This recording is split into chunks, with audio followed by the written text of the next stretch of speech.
Imagine your new neighbors have invited you to dinner.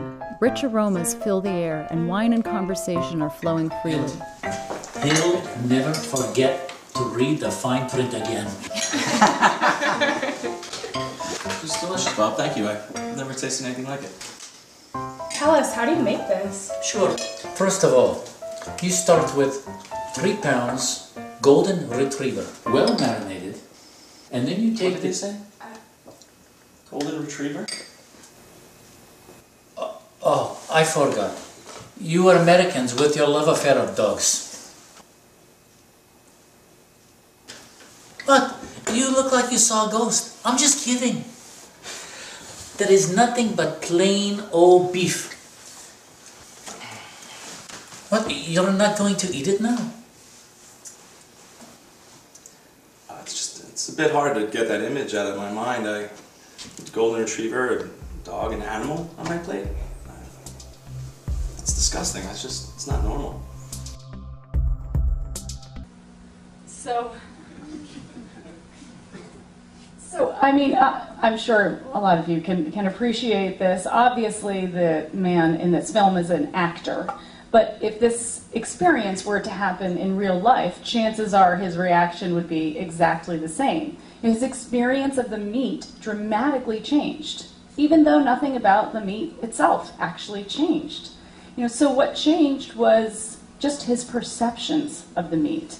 And as vegan advocates, we recognize that perceptions of meat are illogical when it comes to eating animals. And we also recognize the role of perceptions.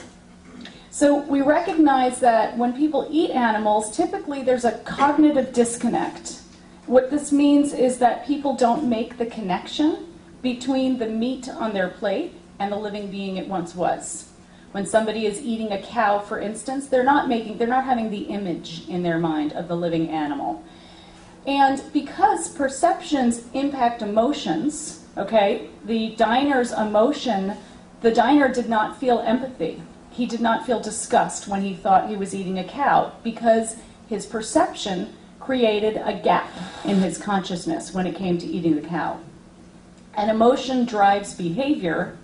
Very often, what vegans do is we define the problem and we target the problem of distorted perception.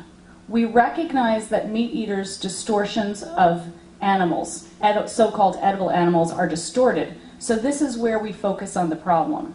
So for instance, how many of you have used this argument before? Would you eat your dog?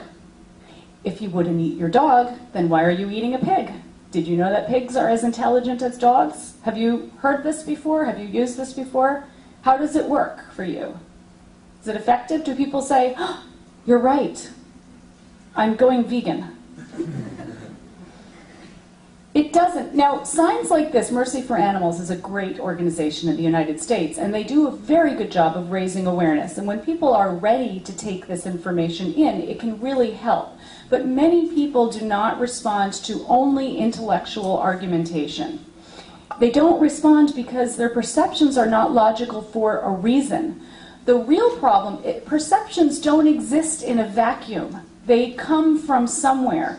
The real problem is the belief system that drives the perceptions. The belief system that the diner had enabled him to see cows as edible, for instance, and dogs as inedible.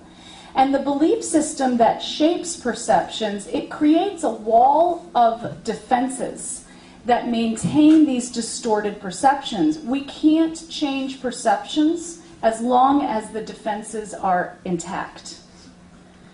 So really, if we think about it, the diner was able to eat cows because he has a belief system that tells him that cows are edible, and that creates a cognitive disconnect and blocks his emotions.